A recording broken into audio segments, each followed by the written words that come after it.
네, 박사님. 오늘은 왜 불행한가라는 주제로 짚어주시는 시간인데요.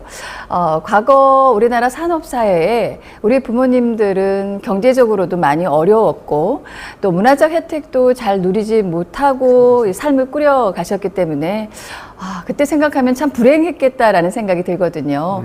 그럼에도 불구하고 부모님들이 그때를 회상하시면서 그래도 그때가 좋았다라고 말씀하십니다. 왜 그런 걸까요? 그렇죠. 저도 생각해 보니까 이 고향 생각이 나네요. 우리 고향은 저 대구 팔공산 두매 참 그 가난 자체였습니다. 네.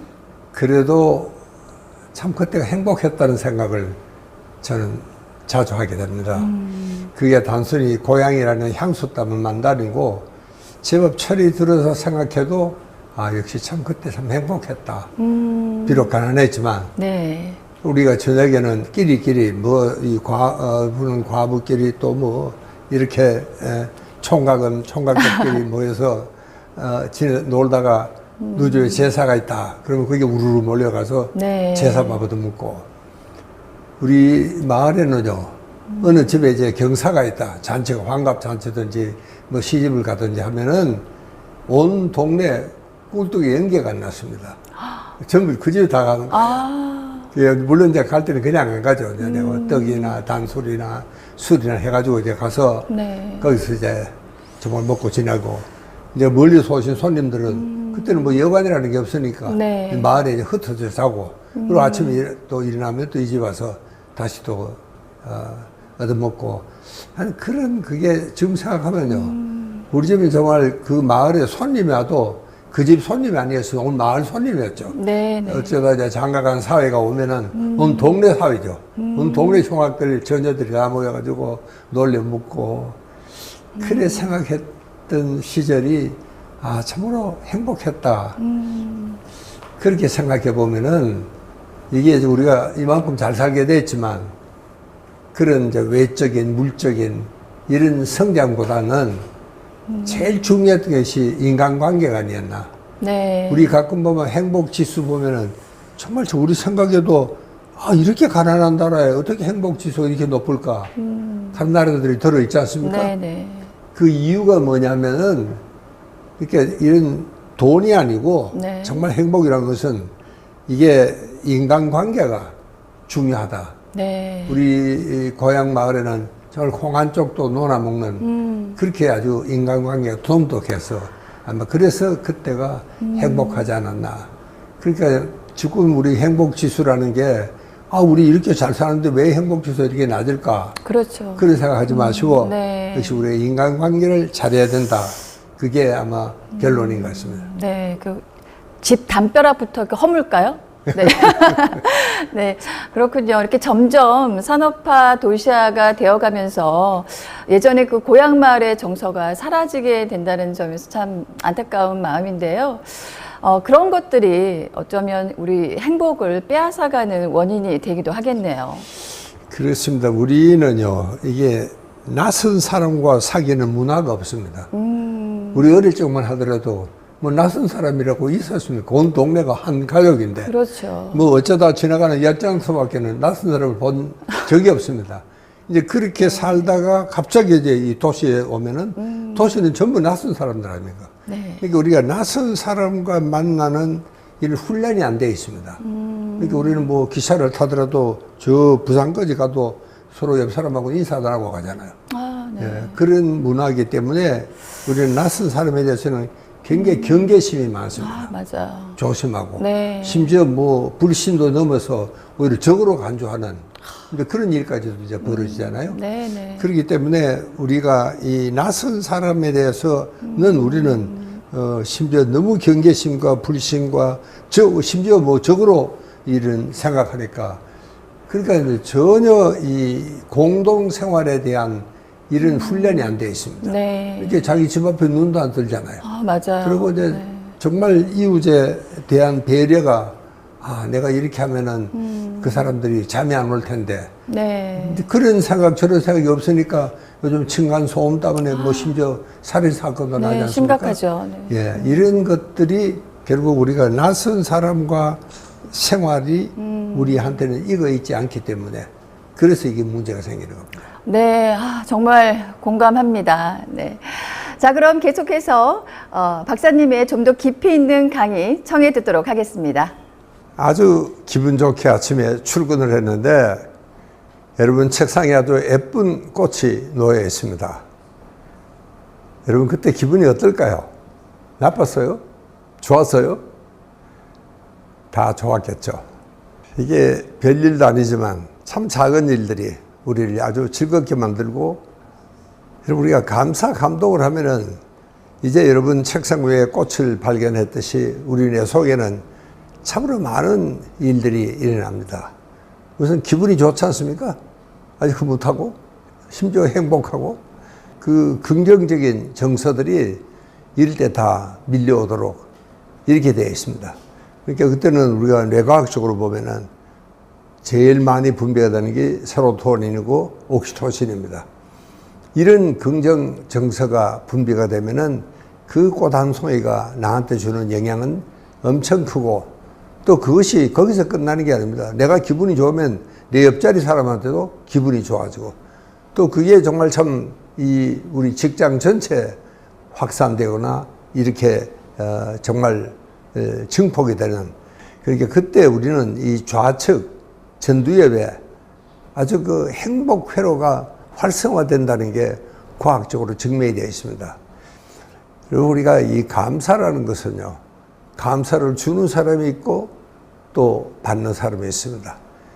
참 이 감사 감동이라는 것은 주는 사람이나 베푸는 사람이나 똑같이 긍정 정서가 일어난다는 사실입니다.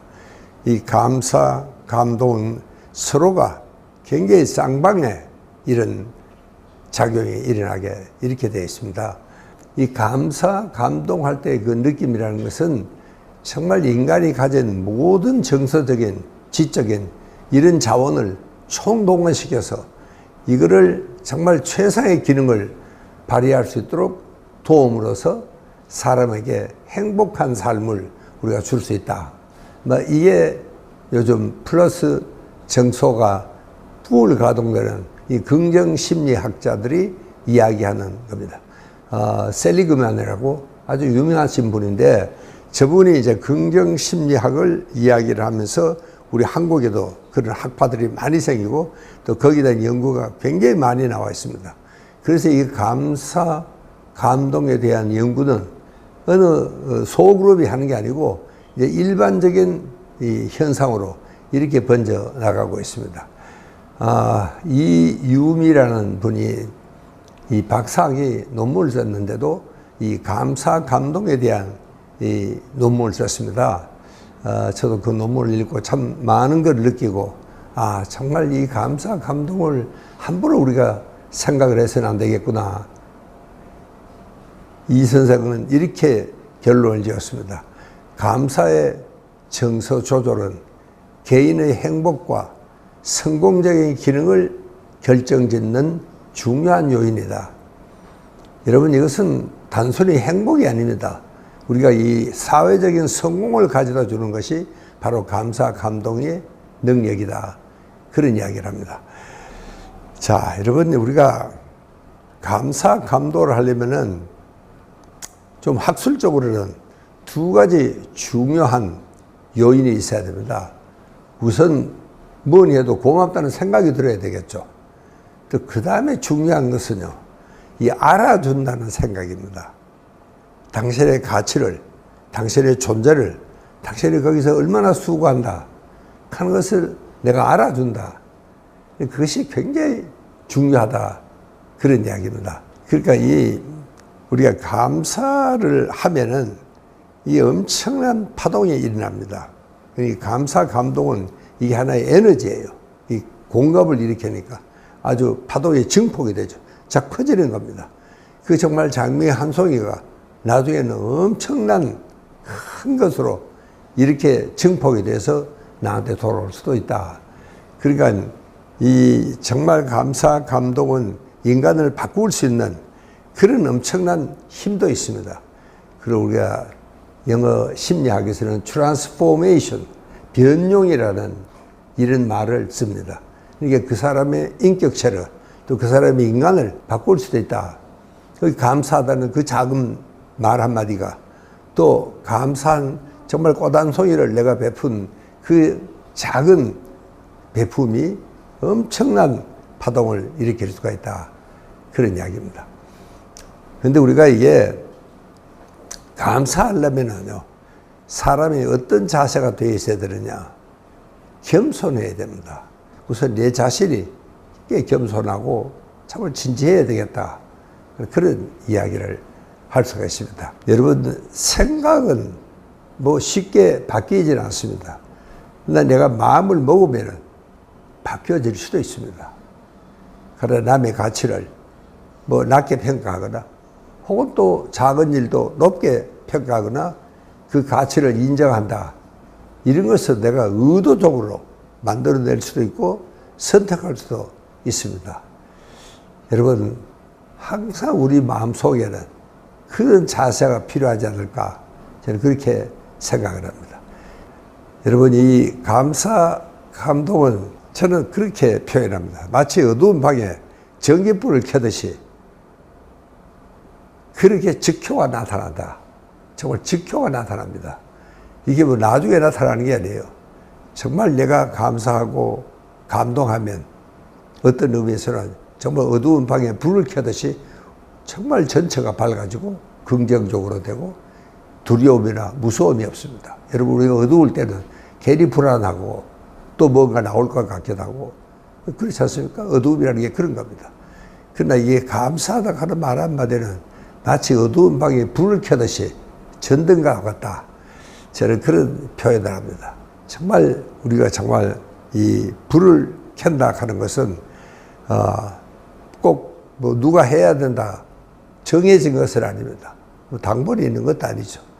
이제 그러나 그 사람이 뭔가를 하기 전에 다른 사람이 뭔가를 하기 전에 내가 먼저 나서서 한다 하는 것이 참 우리 사회생활에는 중요하다고 저는 생각합니다. 이렇게 자기가 먼저 그 사람이 어느 누군가가 나한테 뭘 해주기도 전에 내가 뭔가를 베푼다, 내가 뭔가를 해준다, 이런 것을 바로 프로액티브 비헤이비어다. 그렇게 이야기를 합니다. 그러니까 내가 먼저 알아서 해준다는 것, 이것도 정말 우리 일상생활에서는 굉장히 중요한 이런 의미를 갖고 있다. 저는 그렇게 생각을 합니다. 여러분, 저 사진을 보니 어떤 기분이 됩니까?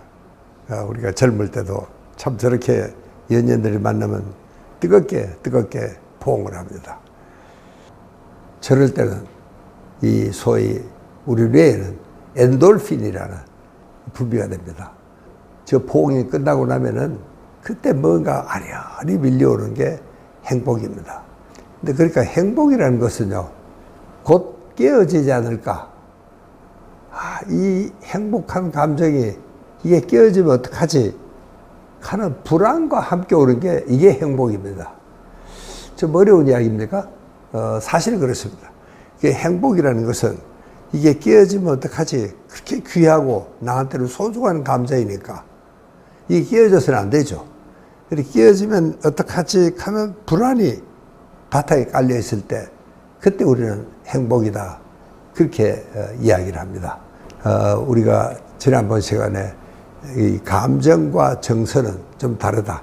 그러니까 행복이라는 건 하나의 감정이니까 때로는 정말 쉽게 우리가 행복을 만들 수도 있습니다.